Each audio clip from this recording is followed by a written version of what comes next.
Hello everyone, welcome to Souvik film review and analysis. আমি সৌভিক, আর এই ভিডিওতে রিভিউ করব বলাটা ভুল হবে। অ্যাকচুয়ালি কথা বলবো নষ্টনীর সিজন 2 নিয়ে। হয়েছে লেটেস্ট ওয়েব সিরিজ, যার সিজন 1 অলরেডি রিভিউ করেছি, তার সিজন 2 নিয়ে কথা বলবো। এবারে বিষয়টা হচ্ছে যে কিছু কাজ হয় যেগুলো খুব ভালো কাজ হয়, যেগুলোর মধ্যে প্রচুর পজিটিভ দিক থাকে, নেগেটিভ দিক থাকে না বা থাকলেও খুব কম থাকে। কিছু কাজ হয় যেগুলো খারাপ কাজই হয়, সেগুলোর মধ্যে ভালো দিক থাকে না বা খুব কমই থাকে। কিছু কাজ হয় যেগুলো ভীষণভাবে রোস্ট করার যোগ্য, সেটা করেওছি, কারণ সে ছবিগুলোর মধ্যে, কাজগুলোর মধ্যে কোনো ভিশন থাকে না পরিচালকের। নষ্টনীর এই সব কিছুর ঊর্ধ্বে, মানে সিজন 2 এর কথা আমি বলছি, সব কিছুর ঊর্ধ্বে। কারণ এই কাজটা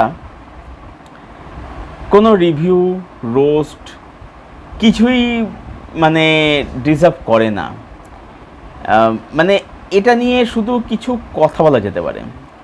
তো ব্যাপারটা একটু ভালো করে বুঝতে হবে, যেটা আমি থাম্বনেলে লিখেছি, ব্যাপারটা বুঝতে হবে। কী বুঝতে হবে? এটা হচ্ছে সিজন 2 আমরা দেখছি। এবারে যখন আমরা কোনো সিরিজের সিজন 2, সিজন 3 দেখি, আমরা কি দেখতে পাই যে আগের সিজনে একটা ক্লিফ হ্যাঙ্গার দিয়ে শেষ করা হয়েছিল, পরের সিজনে সেখান থেকেই পুরো জিনিসটা আবার শুরু হচ্ছে। আমরা সেই গল্পটারই একটা কন্টিনিউশন দেখতে পাচ্ছি। এখানে সেটা কিন্তু করা হয়নি, এটা বুঝতে হবে। এটা খুব মানে একটা ইন্টেলিজেন্ট ব্যাপার আর কি একটা। কারণ এখানে কি হচ্ছে, সিজন 1-এ যা দেখানো হচ্ছে 2-তেও কিন্তু মানে তারই একটা রেপ্লিকা দেখিয়ে দেওয়া হচ্ছে। শুধু কি করা হয়, একটা অন্য ক্যারেক্টারকে ইন্ট্রোডিউস করিয়ে দাও, ঠিক আছে? আচ্ছা, শুধুমাত্র তাই নয়, তার সাথে সাথে গল্প কিন্তু শেষ হচ্ছে না, কিন্তু আবার পরিস্থিতি তারা এটাকে মুভ করে নিয়ে যাচ্ছে। মানে এটা বুঝতে ভালো করে যে কিভাবে কোনো আইডিয়া ছাড়া, কোনো প্লট ছাড়া একটা সিরিজের রাইটিং কীভাবে মানে করা হয়, ঠিক আছে? এটা কিন্তু বুঝতে হবে। তো বুঝতেই পারছো রাইটিংটা কোন লেভেলের হয়েছে, আমাকে আলাদা করে বলে দিতে হবে না। যারা উন্নত অডিয়েন্স তাদের ক্ষেত্রে এটা বলতে লাগবেই না আর কি।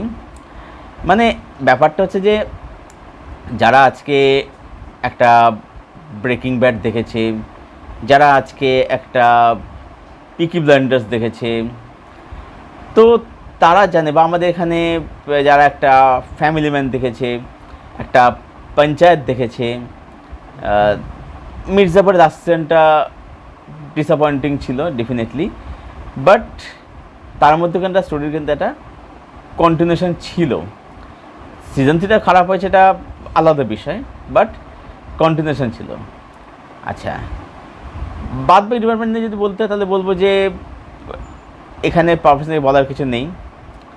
মানে যত না বলা যায় ততই ভালো। মেকিং এগুলো খুবই বেসিক, আলাদা করে কিছু বলার নেই। আর এই কাজগুলোর মধ্যে কি থাকে, যেটা সেটা হচ্ছে যে সব পুরুষ মানুষরাই হচ্ছে খারাপ।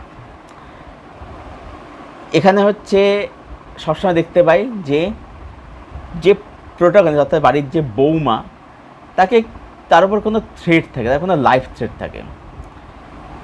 কিন্তু ব্যাপারটা হচ্ছে কি, সেই থ্রেটটাই চলতে থাকে, সমাধান কিন্তু হয় না। কারণ কি হয়, এই কাজটা দেখে তারা সমস্যা দেখতে চায়, সমাধান পেতে চায় না। আসলে কি হয়, ব্যাপারটা হচ্ছে কি, সমাধানটা দিয়ে দিলে তো মানে শেষ হয়ে যাবে, তাহলে তো পরিস্থিতিটা আনা যাবে না, না? এই জন্যেই সমাধান দেওয়া হয় না, সমস্যা সমস্যা শুধু সমস্যা। আমার মনে হয় এই যে কাজগুলোকে যারা এত ভিউয়ারশিপ দেয়, যারা এত হিট করায়, তারা কোনো দিনও একটা জলসা, একটা শেরনি, একটা মির্চ মশালা, একটা দামিনী, একটা ওয়ারে, একটা মারদানি বা মারদানি টু, তারা এগুলো দেখেন, এগুলো তারা কখনো দেখবে না। মানে তারা হচ্ছে এগুলোই দেখবে, এবং যে কারণে কাজগুলো এত বেশি করে হিট কাজের ভিউয়ারশিপ জেনারেট করে আর কি। তো মানে এই কাজটা মানে কী হয়, এবার যে এক্সাম্পল সেগুলো হচ্ছে মধ্যে একটা প্রপার একটা প্লট ছিল, স্ক্রিন প্লে ছিল, ক্যারেক্টার ডেভেলপমেন্ট ছিল, একটা মানে একটা প্রপার কন্টেন্ট ছিল। এখানে এগুলো নেই। সুতরাং এটা বুঝতে হবে যে কন্টেন্ট ছাড়া, প্লট ছাড়া, প্রপার স্ক্রিন প্লে বা ক্যারেক্টার রাইটিং ছাড়া কিভাবে একটা সিরিজ নির্মাণ করা যায়, এবং আগের গল্পের কন্টিনিউশন না করে আরেকটা ক্যারেক্টারকে ইন্ট্রোডিউস করিয়ে একই ঘটনার একটা পুনরাবৃত্তি দেখিয়ে কি করে সিজন 2 আনা যায়। গল্পের সাথে মিল থাকার দরকার নেই, গল্প ওসব চুলোয় যাক, ঠিক আছে, মিল থাকার দরকার নেই, কিন্তু একটা সিজন 2 নাম দিয়ে একটা কিছু আমি হাজির করলাম, ঠিক আছে। এটাই হচ্ছে নষ্টনী সিজন 2, ঠিক আছে। এই ছিল আমার প্রতিক্রিয়া। তো যারা, আমি জানি যারা দেখা তারা দেখবেই, তারা এটাকে হিট করাবেই। যাই হোক, তো এটাই বলার ছিল নষ্টনী সিজন 2 নিয়ে। আশা করি বুঝে গেছে যে এটা আমার কীরকম লেগেছে না লেগেছে, এটা বলে দেওয়ার কোনো বাকি আর রাখছে না। তো ভিডিওটা ভালো লেগে থাকলে লাইক করো, শেয়ার করো, চ্যানেলটাকে সাবস্ক্রাইব করো, পাশের বেল বাটনটাকে প্রেস করে দেয় এরকম আরও রিভিউ পাওয়ার জন্য। রিভিউ বলবো না, আবার বললো যে কথা বলার জন্য আর কি। আর রেটিং দেখো, যেটা বললাম যে এগুলো রিভিউ, রোস্ট, রেটিং, এগুলো সব ঊর্ধ্বে এগুলো আর কি। এগুলো মানে ডিজার্ভ করে না এগুলো আর কি, মানে ডিজার্ভ করে না এগুলো, মানে সব কিছু ঊর্ধ্বে এগুলো আর কি।